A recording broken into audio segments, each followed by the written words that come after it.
महत्त्वाची बातमी आहे। अजितदादा गटाकडून मराठवाड्यातील 5 जागांवर दावा करण्यात येत असल्याची सूत्रांची माहिती आहे। पाथरी, जालना शहर, घनसावंगीवर दावा केला जाणार असल्याची माहिती सूत्रांकडून मिळते आहे। तर गंगापूर, धाराशिव, कळंब मतदारसंघावरही दावा केला जाणार आहे अशी माहिती आहे। दावा केल्या जाणाऱ्या मतदारसंघात अजितदादांच्या सध्या आमदार नाही आहेत।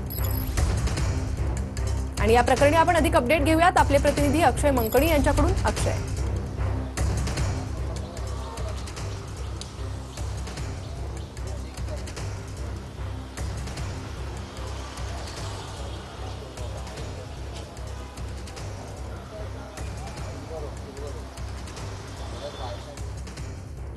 अक्षय, माझा आवाज आपल्यापर्यंत पोहोचतोय?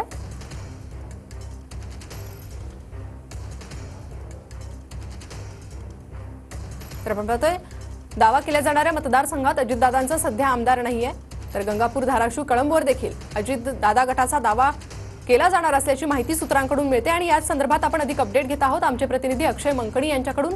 अक्षय,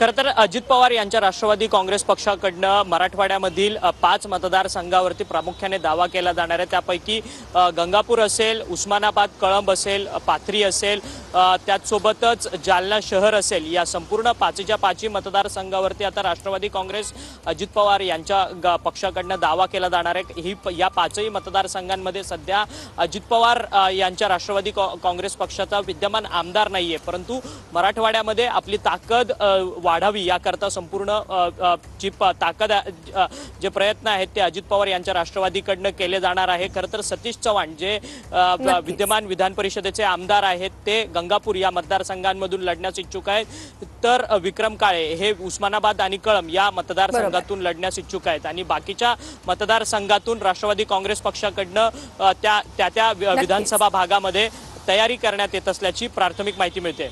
नक्कीच अक्षय, धन्यवाद या सविस्तर माहितीसाठी।